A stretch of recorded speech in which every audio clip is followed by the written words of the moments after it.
हर हर महादेव दोस्तों। आज की कथा है भगवान का भोला भाला भक्त धन्ना जी का जन्म मुंबई के पास धुआन गांव में एक जाट घराने में हुआ। इनके माता पिता कृषि और पशुपालन करके अपना जीवन यापन करते थे। वह बहुत निर्धन थे। जैसे ही धन्ना बड़ा हुआ उसे भी पशु चराने के काम में लगा दिया। वह प्रतिदिन पशु चराने जाया करता था। भगवान के बाहर ही कच्चे तालाब के किनारे एक ठाकुर द्वार था, जिसमें बहुत सारी ठाकुरों की मूर्तियां रखी हुई थी। लोग प्रतिदिन वहां आकर माथा टेकते व भेंट अर्पण करते।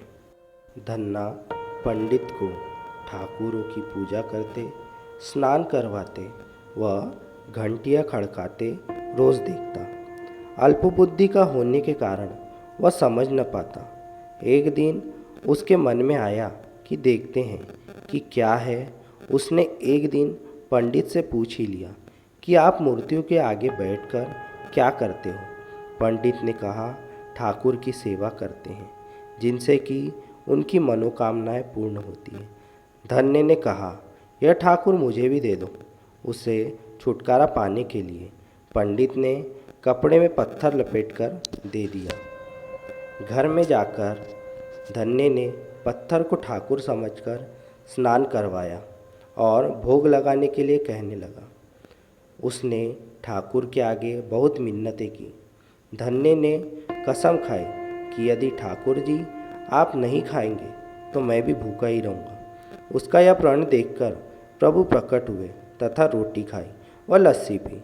इस प्रकार धन्य ने अपने भोलेपन में पूजा करने और साफ मन से पत्थर में भी भगवान को पा लिया। जब धन्य को लगन लगी, उस समय उसके माता पिता बूढ़े हो चुके थे और अकेला नवयुवक था। उसे ख्याल आया कि ठाकुर को पूजा से खुश करके यदि सब कुछ हासिल किया जा सकता है तो उसे अवश्य ही यह करना होगा, जिससे घर की गरीबी चली जाए तथा सुख आए। ऐसा सोचकर ही वह पंडित के पास गया। पंडित ने पहले ठाकुर देने से मना कर दिया कि वह ठाकुर की अकेले पूजा नहीं कर पाएगा। दूसरा, तुम अनपढ़ हो। तीसरा, ठाकुर जी मंदिर के बिना कहीं नहीं रहते और न ही प्रसन्न होते, इसलिए तुम जिद मत करो और खेतों को संभालो। ब्राह्मण का धर्म है पूजा पाठ करना, जाट का कार्य है अनाज पैदा करना। परंतु धन्ना टस से मस न हुआ। अपनी पिटाई के डर से पंडित ने शालिग्राम धन्ना को दे दिया, जो मंदिर में फालतू पड़ा रखा था, और पूजा पाठ की विधि भी बता दी। पूरी रात धन्य को नींद न आई। वह पूरी रात सोचते रहा कि ठाकुर को कैसे प्रसन्न करेगा और उनसे क्या मांगेगा। सुबह उठकर अपने नहाने के बाद ठाकुर को स्नान कराया। भक्ति भाव से बैठकर लस्सी, रिड़की व रोटी पकाई। उसने प्रार्थना की, हे प्रभु, भोग लगाओ। मुझ गरीब के पास रोटी, लस्सी और मक्खन ही है और कुछ नहीं। जब और चीज़ें दोगे तब आपके आगे रख दूंगा। वह बैठा ठाकुर जी को देखता रहा। अब पत्थर भोजन कैसे करे।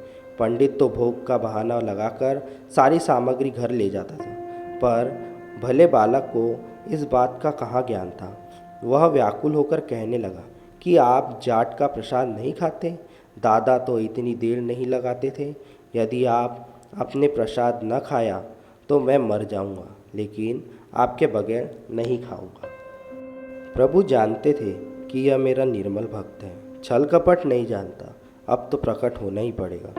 1 घंटा और बीतने के बाद धन्ना क्या देखता है कि श्री कृष्ण रूप भगवान जी रोटी माखन के साथ खा रहे हैं और लस्सी पी रहे हैं। भोजन खाकर प्रभु बोले, धन्य, जो इच्छा है मांग लो, मैं तुम पर प्रसन्न हूँ। धन्य ने हाथ जोड़कर विनती की, जो तुम्हारी भक्ति करते हैं तुम उनके कार्य सवार देते हो। मुझे गेहूँ, दाल व घी दीजिए, मैं खुश हो जाऊंगा। यदि जूता, कपड़े, 7 प्रकार के अनाज गाय या भैंस सवारी करने के लिए घोड़ी तथा घर की देखभाल करने के लिए सुंदर नारी मुझे दें।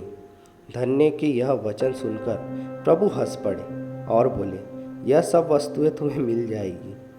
प्रभु बोले, अन्य कुछ? प्रभु, मैं जब भी आपको याद करूं, आप दर्शन दीजिए।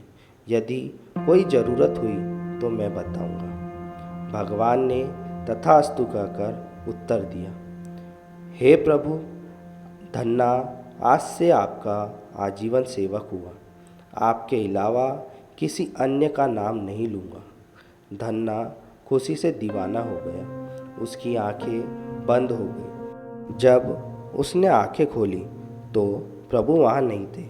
वह पत्थर का शालिग्राम वहाँ पड़ा था। उसने बर्तन में बचा हुआ प्रसाद खाया, जिससे उसे 3 लोगों का ज्ञान हुआ। प्रभु के दर्शनों के कुछ दिन पश्चात धन्य के घर सारी खुशियाँ आ गई। एक अच्छे अमीर घर में उसका विवाह हो गया। उसकी बिना बोई भूमि पर फसल लहलहाने लगी। उसने जो जो प्रभु से मांगा था, उसे वह सब मिल गया। किसी ने धन्य को कहा, चाहे प्रभु तुम पर प्रसन्न है, तुम्हें फिर भी गुरु धारण करना चाहिए। उसने स्वामी रामानंद जी का नाम बताया। एक दिन अचानक ही रामानंद जी उधर से निकले।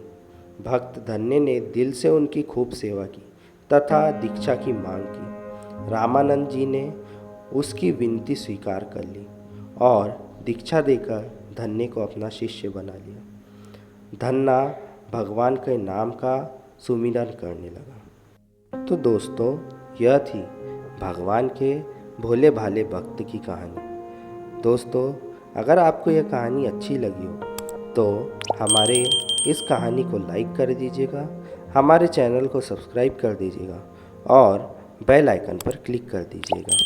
हर हर महादेव दोस्तों।